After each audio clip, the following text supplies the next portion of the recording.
தமிழ்நாட்டில் வாக்காளர் பட்டியல் சிறப்பு தீவிர திருத்த விவகாரத்தில் மிகவும் எச்சரிக்கையாக உள்ளதாக திமுக அமைப்பு செயலாளர் RS பாரதி தெரிவித்துள்ளார்.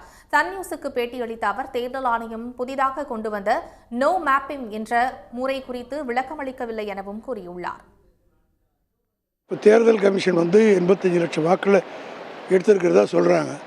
அது எடுக்கப்பட்ட வாக்காளர்கள் எதுன்றது 19ஆம் தேதி தான் தெரியும்.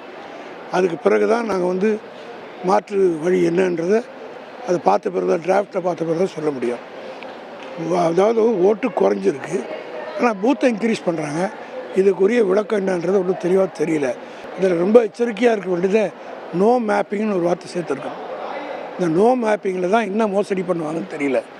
அதாவது விளக்கம் தரல, அதை சொல்லன்னு சொல்லிட்டு எப்படி திட்டமிட்டு, ஆனால் அதெல்லாம் நாங்கள் எங்களுடைய வழக்கறிஞர் அணியை தயார்படுத்தி வச்சுருக்கோம்.